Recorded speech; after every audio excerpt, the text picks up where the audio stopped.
Muchas gracias, Eva, por tu presentación. Muchas gracias a Forbes por organizar esta sesión y, como no, a Ibercaja y a Mobility City, que nos acogen. Jaime, como tengo la suerte de tenerte a la mesa, te doy gracias por venir.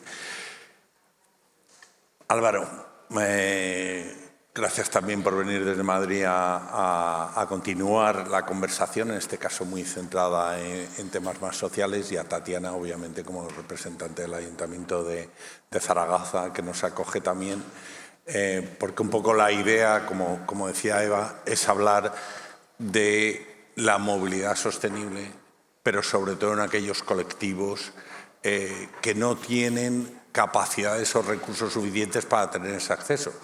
Y en ese sentido, Rubén, que trabaja para una organización que los que estamos en movilidad sostenible respetamos mucho, que es Transport and Environment, y ECODES, han hecho un estudio muy interesante sobre un concepto nuevo en el que vamos a tener que empezar a acostumbrarnos, que es eso del leasing social.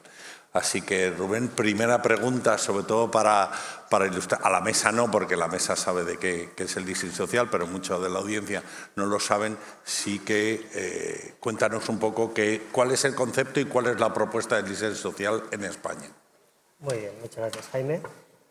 Bien, pues el leasing social de vehículos eléctricos, en este caso, es un modelo de arrendamiento de este tipo de vehículos, financiado de manera pública, y que está dirigido a un colectivo, en este caso de muy bajos recursos económicos muy limitados, para poder acceder a este tipo de vehículo que, de otra manera, debido a las políticas actuales, pues muy probablemente no podrían acceder.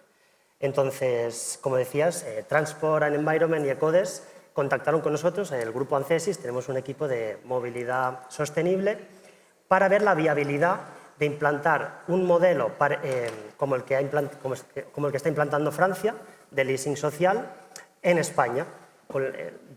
Dada la situación actual y los recursos disponibles, pues ver si era viable, si era posible y si había demanda para impulsar este tipo de programa. Y así lo hicimos.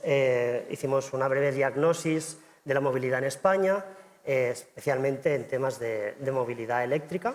También analizamos variables socioeconómicas de los hogares españoles, y con todo ello intentamos ver cuál era la demanda potencial de este posible servicio, cuál era la viabilidad económica y también, ¿por qué no?, qué beneficios ambientales podría suponer esta medida.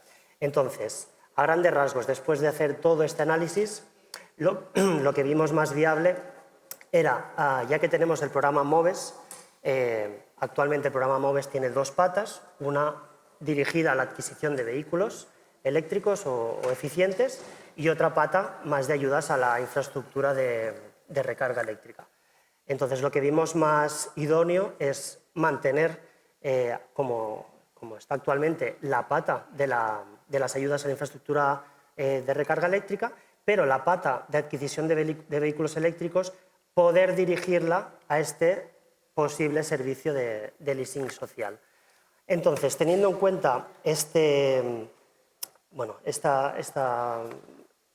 posición, ¿por qué escogimos que el programa MOVES, esta pata de MOVES, fuera dirigida al leasing social? Porque actualmente el programa MOVES para la adquisición de vehículos eléctricos, solo alrededor del 15% aproximadamente, estas ayudas se destinan a colectivos de rentas bajas o muy bajas. Entonces, creemos que tiene sentido potenciar estas ayudas a los colectivos que más lo necesitan. ¿Es imperativo que las ayudas salgan del MOVES? No. Próximamente tendremos fondos europeos con también componentes redistributivas, como el Fondo Social por el Clima, que nos pueden dar estos recursos y poder mantener el MOVES tal y como lo tenemos ahora, ¿no? Que también los expertos, cuando hicimos una ronda de consulta, nos aconsejaban que el programa MOVES se mantuviera, aunque se buscaran fondos para atacar el leasing social desde otros puntos. Entonces, ¿cómo funcionaría este programa de leasing social? Como decimos, contando con los fondos que actualmente se dan al MOVES o con otros fondos europeos de componente redistributiva, a través de un modelo de colaboración público-privada, a través de concesiones, pues habría una entidad gestora de este programa de leasing que sería la que redistribuiría estas ayudas a los últimos beneficiarios, que serían las familias, en este caso, de rentas bajas o muy bajas. Eso es, si cogemos todos los tramos de todas las familias españolas y las dividimos en 10 deciles de renta neta disponible en el hogar, pues coger los últimos 4 deciles, es decir, aquellas rentas de menos de 22.000 euros anuales, es decir, rentas muy, muy bajas. Y sobre todo aquellas familias que no solo tengan rentas bajas, sino, como lo que comentábamos antes, que su lugar de residencia sean sitios rurales o sitios diseminados que realmente tengan una dificultad de acceso al transporte público, ¿no? Entonces, ¿cuál sería, a grandes rasgos, el programa de ayudas? Pues bueno, estas familias deberían aportar una entrada inicial para el programa de arrendamiento, que iría entre los 750 o los 1.500 euros, según el tramo de renta. A partir de ahí habría unas cuotas mensuales que irían entre los 90 euros a los 150 euros. Y por último, a los 8 años de programa, habría una permanencia mínima de 4 años, pero si permanecieran hasta el 8º año, se les daría la opción de, pagando un valor residual de unos 3.000 euros, el 15% aproximado del valor del vehículo, pues podrían adquirir este vehículo. O bien no adquirirlo y renovar el programa, o bien rescindir el contrato. Entonces, la subvención, ¿qué supondría para los usuarios? Alrededor del 40-60% del precio del vehículo, lo cual es una subvención importante. El tipo de vehículos que serían elegibles, en este caso vehículos de gama muy básica, alrededor de unos 20.000 euros de precio de venta al público, con una autonomía ciertamente limitada, entre 250 kilómetros, hasta modelos que igual alcanzarían un poco más de los 350 kilómetros de autonomía. Y bueno, el precio de estas cuotas mensuales que se irían pagando, lo que harían es, como cubrir el coste del vehículo y además los costes de mantenimiento y pequeñas reparaciones básicas, como el cambio de ruedas a los 40.000 kilómetros o pequeñas reparaciones que no suponieran un gran gasto, pues eso también iría incluido. Lo que no iría incluido en este caso sería el coste del seguro ni del coste de la instalación de la infraestructura de carga, que por eso proponemos mantener esta pata del MOVES. Muy bien, muchas gracias. Álvaro, si he entendido bien lo que propone Rubén, primero queda claro que el target es no la gente de bajas rentas que vive en ciudades que siempre tienen transporte público accesible, sino aquellos colectivos que tienen su dificultad. Como eso es tan regional, si estuviéramos pensándolo, ¿no crees que esa distribución o esa asignación debería ser más autonómica para tener esa visión? Es verdad que podría haber una supervisión claramente definida por parte del Ministerio, pero sin retraer los recursos de MOVES, ¿no crees que hay otros fondos europeos que sí podrían ayudar a que las comunidades autónomas ayudaran a financiar este proyecto? Hombre, con vuestro liderazgo, porque al final la reducción de emisiones es responsabilidad vuestra. Mira, yo creo que en el diseño de políticas públicas debería importar menos quién es el liderazgo. Debería importar más cómo se coordinan y colaboran las administraciones para que efectivamente las ayudas lleguen. De hecho, el MOVES es así en la actualidad. El MOVES se canaliza vía comunidades autónomas. Pero yo quería un poco dar un paso atrás. Yo creo que es una idea interesante, pero tenemos un poco que contemplar varios aspectos en ese sentido. Efectivamente, podría venir la financiación del Fondo Social por el Clima. El Fondo Social por el Clima es una iniciativa por parte de la Unión Europea que quiere que la transición a la nueva movilidad sea una transición justa y define algo que es muy importante, que son los vulnerables del transporte. Para diseñar políticas públicas tenemos que ver claramente quiénes son esos vulnerables del transporte. Yo antes hacía un comentario que quiero volver a traer a colación. No demos por hecho que en las zonas rurales, donde efectivamente el transporte público no es eficiente, la solución siempre es el coche, porque es que hay personas que no pueden acceder al coche aunque le facilitáramos el acceso al coche. Por eso yo insisto que lo primero que tiene que hacer un buen gobierno, una política pública, es asegurar la universalidad de su política. Y luego, efectivamente, y así lo decía antes y no me quiero reiterar, veamos qué gente sí que podría ser interesante una política en este sentido. Yo creo que sí que tendría que tener una colaboración entre administraciones, que efectivamente tendría que ser la administración autonómica, que está más cerca de esos entornos rurales, la que hiciera la última gestión o pudiera hacer llegar este tipo de sistemas. Pero también esa colaboración público-privada, yo creo que hay un agente colaborador que puede ser muy interesante, que son los concesionarios, que son los grandes olvidados muchas veces en la industria automovilística. Dan un empleo muy generalizado, son una de las partes que sostienen esas entidades rurales, tienen presencia en el territorio, fijan población y yo creo que sería sin duda un socio muy interesante en un programa de este tipo. Pero tenemos que ser muy conscientes de cuánto nos puede costar en este sentido, por si tenemos otras políticas que pueden ir a las ideas de que no exista el coche en propiedad, coches colaborativos, coches que se puedan usar entre más gente, porque recordemos que un coche, sea el leasing o no, pasa el 95% del tiempo parado. Y quizás eso es una reflexión que a la hora de canalizar pues, políticas públicas que pueden ser muy costosas, tengamos que buscar la mayor eficiencia posible. Lógico, absolutamente lógico. En ese sentido, Jaime, esta propuesta del leasing social con lo que ha comentado Álvaro acertadamente, vosotros que estudiáis y que trabajáis mucho todos los conceptos de movilidad, todos generales, no solo coche eléctrico en sí, ¿cómo crees tú que podría hacerlo compatible desde esa visión que mencionamos? A la respuesta de la pertinencia de la propuesta, yo creo que estamos todos de acuerdo. Sí, hay que analizarla, hay que estudiarla y ver cómo se implementa. Sobre todo puede ser útil para allí donde no se puede cubrir con una oferta de transporte colectivo, que además suele ser rígida, de gran capacidad, cuando muchas veces no es necesaria. Y a mí me gustaría incorporar un dato para la reflexión sobre esa pertinencia contrastado, y es cuánto destinan determinados hogares españoles a moverse tanto en la adquisición de un vehículo o un título de transporte como en el consumo energético asociado a la movilidad.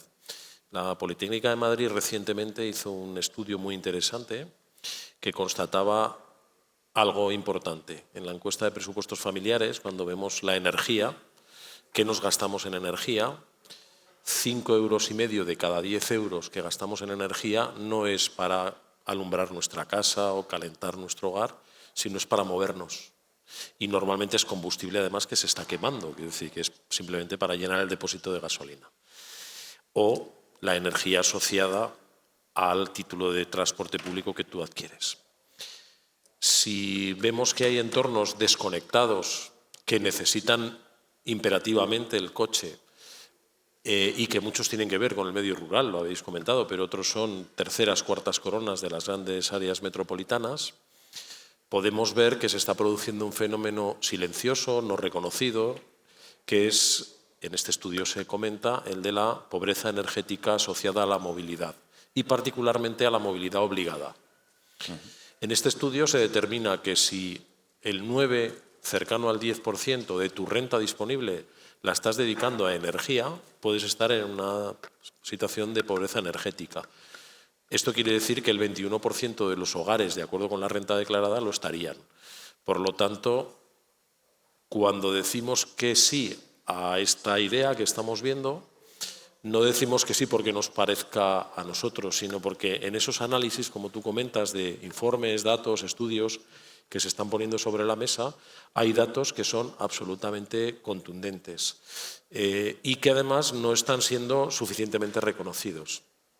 Yo como variable incorporaría que el leasing social o renting social, que hay ejemplos en otros países con una intervención directa para que esto se produzca, probablemente podrían llevar aparejada alguna obligación para convertir ese vehículo no en un vehículo privativo del beneficiario de ese leasing, sino en un vehículo que pudiera también ser una especie de pooling social y que, por lo tanto, aquel que le caiga el renting ponga ese vehículo a disposición como flota flexible de terceros a través de aplicaciones o plataformas que pudieran ir obligadas a que este tema saliera. Creo que hay ideas que se puede profundizar en ellas, que podrían hacer que esa herramienta de adquisición subvencionada tuviera un efecto sobre el conjunto de la movilidad mayor que satisfacer las necesidades del usuario. De un solo usuario, claro. Muy bien. Tatiana, de Zaragoza tenemos que hablar, de transporte público en Zaragoza. ¿Qué políticas tenéis en esa perspectiva de la que se hablaba al principio, de esa Zaragoza de 1 millón de habitantes? ¿Qué planes tenéis de hacer que esa movilidad de ese 1 millón de ciudadanos sea sostenible y, sobre todo, accesible, que es la gran regla de la movilidad? Bueno, pues en primer lugar, muchas gracias por invitarme a participar y, sobre todo, pues para poder dar unas pinceladas de cómo son las diferentes políticas de movilidad en nuestra ciudad. Por daros un dato, ya que estamos hablando de la movilidad sostenible, pero también una movilidad justa para que todos los ciudadanos puedan moverse en igualdad de condiciones, en nuestra ciudad aquellas personas que cobran el ingreso mínimo vital pueden moverse por la ciudad de Zaragoza por 50 céntimos durante todo el mes y por 5,35 euros durante todo el año. Además de ese tipo de bonificaciones a las rentas más bajas, también tenemos otros bonos para gente más joven o también para carnés de familia numerosa. Y además también hemos simplificado los trámites para que se puedan conceder esas ayudas, porque de nada sirve tener unas ayudas si la burocracia es tan sumamente grande que las personas no pueden acceder. También, por enmarcar un poco el contexto, a día de hoy estamos acogidos a las bonificaciones y a cualquier persona que se sube al autobús con su tarjeta de abono transporte, el transporte público de la ciudad le cuesta 43 céntimos. Esto viene en una ciudad en la que aproximadamente 300.000 personas al día se mueven en autobús, alrededor de unas 100.000 en tranvía, y que el coste que nos supone al Ayuntamiento de Zaragoza, porque esto también hay que contarlo, porque al final que podamos bonificar a las personas que menos tienen, ese coste repercute en el Ayuntamiento de Zaragoza, que somos todos, con un coste aproximado de 90 millones de euros sin transporte y con un déficit actual al año, desde que existen las bonificaciones, de 60 millones. ¿No? Entonces, para que los ayuntamientos, que somos un poco el muro de contención ante las injusticias sociales, porque somos esa primera puerta a la que van a llamar las personas que más lo necesitan, sobre todo se necesitan articular ayudas a nivel nacional para que ese déficit que acarreamos los ayuntamientos sea el menor posible, ¿no? Algo que siempre hemos reivindicado desde esta ciudad es que nosotros pagamos el transporte público a pulmón, ¿no? Lo hacemos desde nuestro propio ayuntamiento sin prácticamente ayudas autonómicas y con únicamente una subvención por parte del Gobierno estatal cuando hay otro modelo para grandes ciudades como puede ser Madrid, Valencia, incluso Canarias, que tienen una financiación mucho más específica, ¿no? Por suerte, esa ley de movilidad sostenible que está ahora en el Congreso toma esta reivindicación y lleva un nuevo modelo de financiación a través de un fondo social de movilidad sostenible que nos va a ayudar a esas ciudades que tenemos un déficit en el transporte por lo que supone la propia prestación del servicio y por esas propias bonificaciones que hacemos para ayudar a las personas que más los necesitan, pues que se ajuste ese déficit sobre todo al dinero que se nos puede dar, por lo que estamos muy contentos con esa parte de la financiación de la ley. Estamos esperando conocer más novedades, sobre todo porque creemos que es una parte fundamental para las ciudades, ¿no? Al final, todas aquellas competencias que tenemos los ayuntamientos y que, sobre todo, como he dicho, son esa primera barrera con la sociedad y que siempre vienen a llamar a nuestra puerta, necesitamos ayudas de otras administraciones para poder articularlas y que, sobre todo, lleguen a la ciudadanía. Muchas gracias, Tatiana. Rubén, cuando habéis hecho el estudio, parte de la inspiración es francesa, ¿de acuerdo? Para ti, en el tiempo que nos queda, ¿cuál sería, si es que hay, alguna de las lecciones? O sea, ¿cuál es primero, uno, si consideramos que el modelo francés ha sido un éxito, que obviamente a cada país habrá que adaptarle, y dos, ¿cuál es la clave del éxito, si es que lo ha habido en Francia? Pues bien, en Francia ha sido un éxito porque los datos así lo dicen. No recuerdo el número de solicitudes, pero era el doble del número de vehículos que podían asumir con el programa de leasing social. Entonces, lecciones que aprendemos de Francia, por ejemplo, es el hecho de preparar bien a la industria para poder ofrecer todo este volumen de vehículos, porque lo que nos hemos encontrado, lo que se han encontrado en Francia es, pues eso, primero, que no se esperaban igual tanta demanda y segundo, que la industria no estaba preparada para poder facilitar todo este volumen de vehículos de manera tan rápida, ¿no? Entonces, por ahí ha ido un poco de inconveniencias. Los usuarios pues, han empezado a... Bueno, ya tenían el contrato firmado y han empezado a ponerse nerviosos de alguna manera porque no les están llegando estos vehículos, ¿no? Entonces, yo creo que esto es un tema clave, el hecho de, antes de impulsar un programa de estas características, más allá de garantizar que los fondos pues podrán llegar, también preparar a la industria, porque en este caso, en el caso francés, la idea es que los vehículos no vinieran de China, no vinieran de otras partes del mundo, sino que vinieran de Francia o de Europa, ¿no? Y claro, si la industria europea no está preparada, pues obviamente no se va a poder dar este servicio en las condiciones que se plantean inicialmente. Gracias. Volvemos otra vez.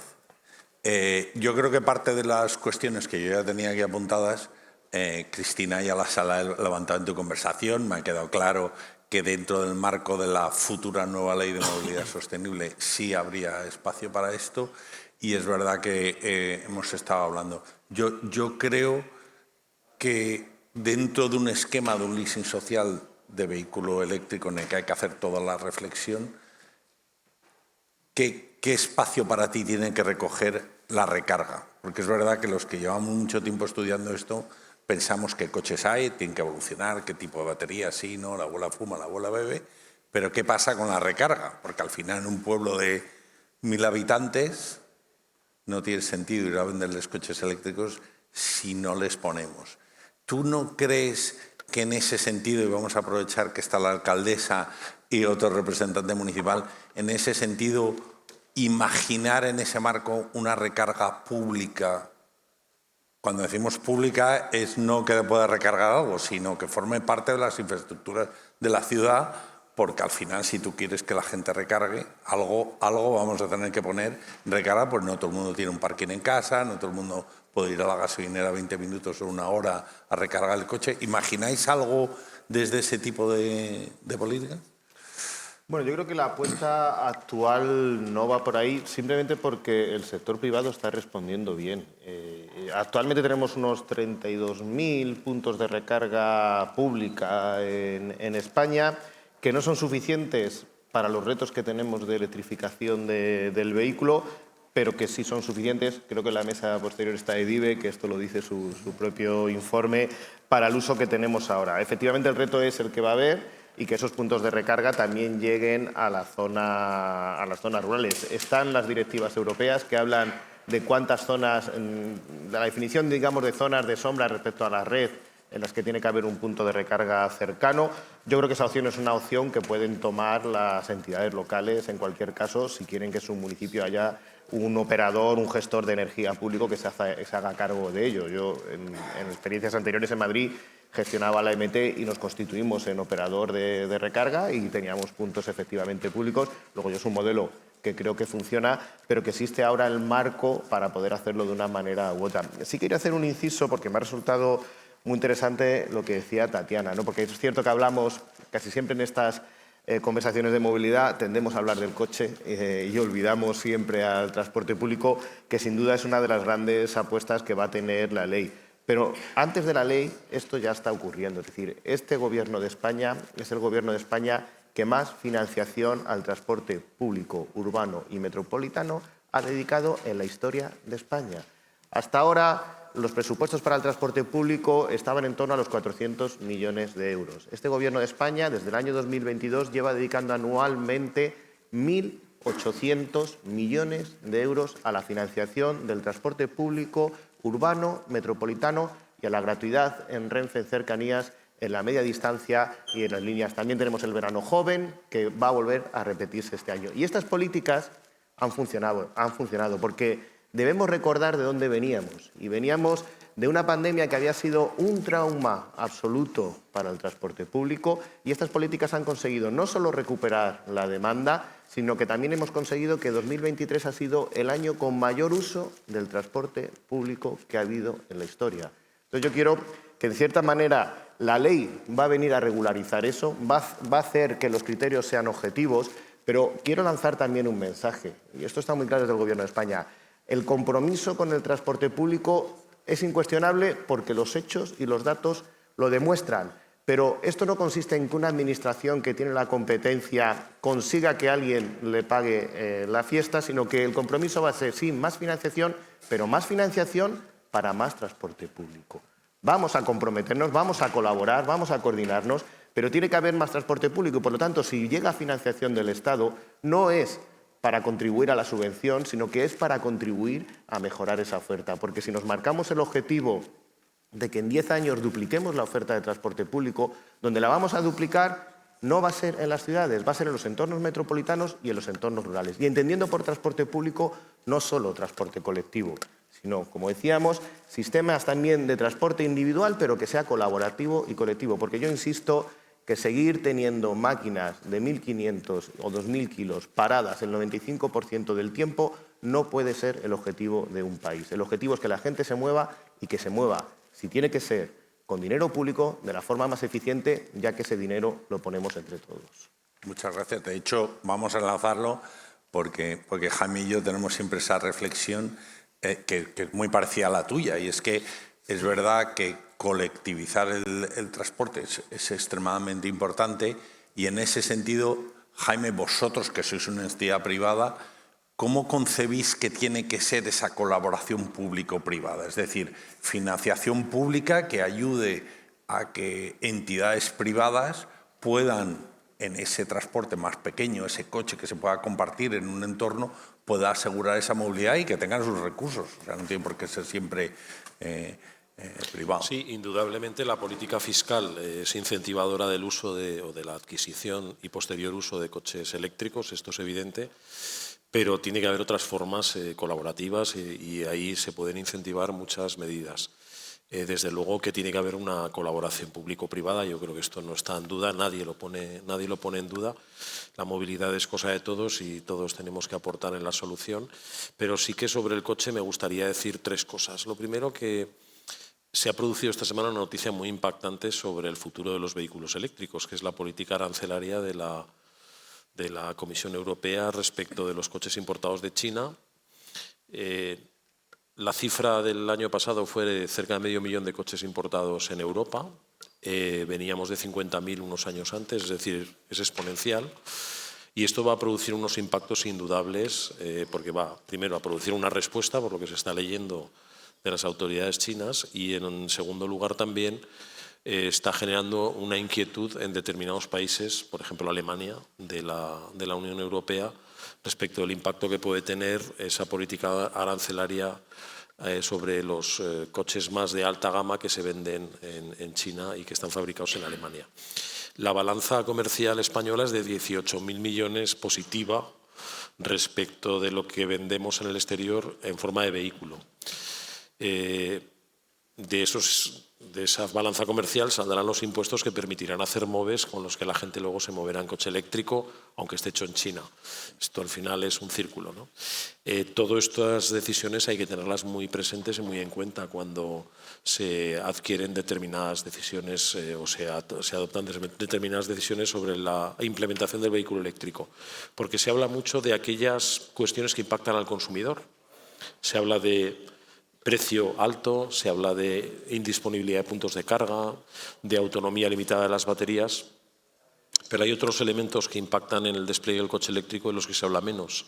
Materiales críticos para la construcción de coches eléctricos. Hay un catálogo de 32 minerales estratégicos que Europa tiene que determinar qué hace con ellos. Si queremos fabricar aquí coches eléctricos, habrá que autorizar minas. Hoy nos están autorizando minas.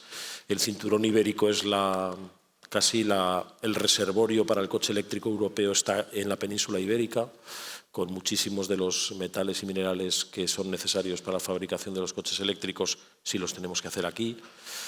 Y, en segundo lugar, también un marco regulatorio coherente y yo diría un pacto verde que realmente sea justo y que dentro de esas ideas que el propio secretario general nos ha lanzado tienen que impactar necesariamente en fórmulas como la del leasing social que veníamos hablando, el Fondo Social del Clima, porque si hacemos una transición verde pero no es una transición justa tampoco lo conseguiremos. De manera que impacta todo, pero todo está interrelacionado y de alguna manera el Gobierno y las autoridades tienen que liderar ese proceso y yo estoy convencido de que van a ir de la mano tanto del sector de la automoción, que como digo es muy importante. Siempre hay que recordar que España es el 8º, 9º productor mundial de vehículos y el 2º de Europa, el primero en vehículos comerciales, y esto es algo que está ahí, que impacta en empleo, que impacta en PIB, que impacta en todos los indicadores macroeconómicos que luego tienen que ver con el país que somos, ¿no? Entonces, bueno, cualquier medida que se adopte tiene que ser medidas consensuadas, porque de lo contrario, bueno, los problemas pueden ser mayores, ¿no? Lógico. Y cuando te oigo hablar no dejo de pensar que estamos en Zaragoza y que hay una fábrica de coches no muy lejos y que seguro que forma parte de lo que tienen en la cabeza muchos de los que trabajan en ese entorno. Tatiana, ¿y en el futuro, tú cómo ves, tú que tienes todavía 3 años y medio de legislatura por delante, cuáles son los grandes ejes que van a hacer en el transporte público en Zaragoza? Es decir, ¿cómo vais a ayudar a descarbonizar ese transporte? ¿Cómo hacerlo, mejorar la calidad del aire de Zaragoza? Todo ese tipo de políticas que crees que puedes contarnos en un minuto, 2. En un minuto.